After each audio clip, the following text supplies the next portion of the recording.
Next comes prism. Prism में क्या होता है कि हम चलो बेसिक से डेफिनेशन लिख लेते हैं, खुद भी मर्जी से बना लो डेफिनेशन, कोई इशू नहीं, कोई नहीं पूछा व्हाट इज प्रिज्म, फिर भी लिख लेते हैं। A prism is a portion of, ये एक स्टैंडर्ड डेफिनेशन लिख रहा हूँ, of a transparent medium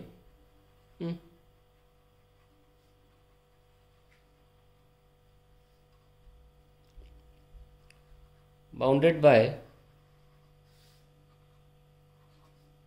5 plane surfaces. ठीक है, देख सकते हैं आप, इस तरीके से एक सरफेस होता है, गलत ना बन जाए आप, ठीक है, बन ही गया गलत, छोड़ो, अच्छा सा बना लेते हैं, ये लीजिए ऐसा बनता है ना। हाँ ठीक है, ये हो गया,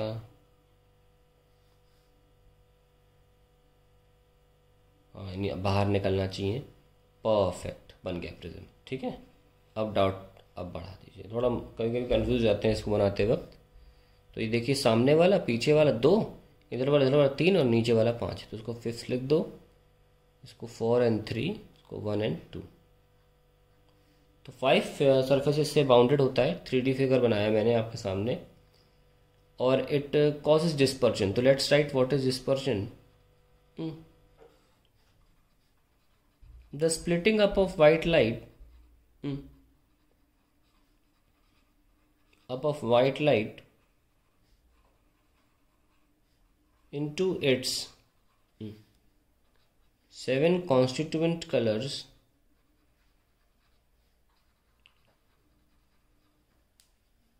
is called dispersion। ठीक है, और कंडीशन क्या डिस्पर्जन की, देखिए होता कैसे भाई, लाइट आती है, इंसिडेंट रे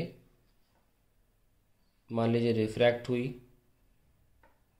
तो ये सातों रंग है पर मैं एंड रंग दिखा रहा हूँ, वायलेट एंड रेड, बीच में सारे हैं, सारे बनाने में डायग्राम गंदा हो जाएगा।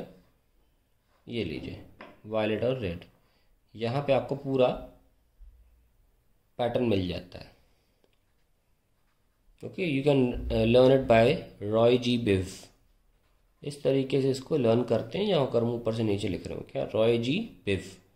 कुछ लोग विबग्योर बोलते हैं, नीचे से ऊपर लिखते हैं, उससे कोई फ़र्क नहीं पड़ता, जो बोलना है बोल लो। तो डिस्पर्जन समझ में आ गया। आप कंडीशन देखते हैं डिस्पर्जन की क्या, क्योंकि जब लाइट ग्लास स्लैब से निकालता तब तो 7 रंग नहीं मिलते, प्रिज्म से क्यों मिल रहे हैं। Let's write condition for dispersion which is a board exam question.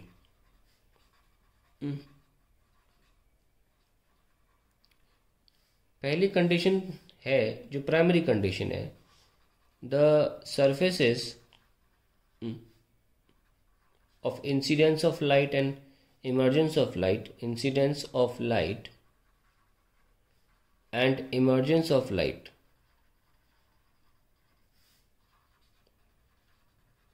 must not be parallel, not be parallel।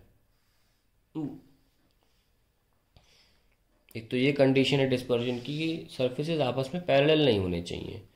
अब ग्लास स्लैब में क्या होता है कि जब आप एंटर कराते हो ग्लास स्लैब में लाइट,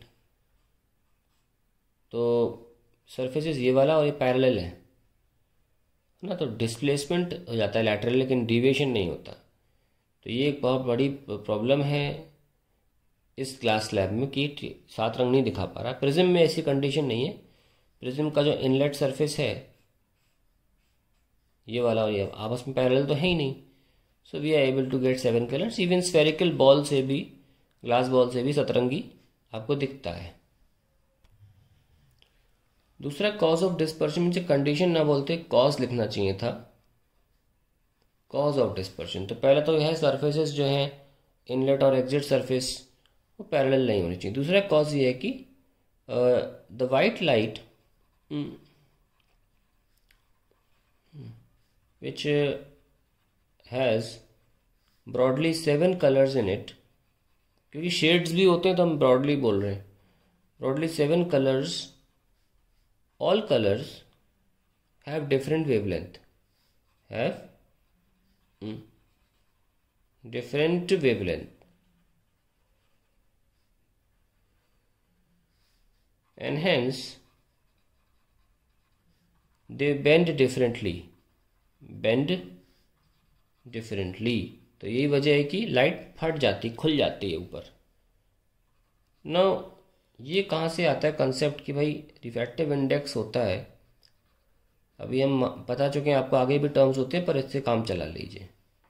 तो देख सकते हैं लैम्डा पे म्यू डिपेंड कर रहा है, यानी कि रेड का लैम्डा अलग होगा, वायलेट का लैम्डा अलग होगा, है ना, सॉरी रिफ्रैक्टिव इंडेक्स अलग होगा, और ब्लू का रिफ्रैक्टिव इंडेक्स अलग होगा। पर हमने देखा कि इन्वर्स रिलेशन है, that means refractive index of red is going to be less than that of the violet, because violet has a very high wavelength as compare to violet, नहीं red has a very high wavelength as compare to violet, and इसीलिए danger signals में भी use करते हैं। Wavelength ज़्यादा है तो ज़्यादा दूर तक चीर के निकल जाता है बिना खोए अपने वजूद को।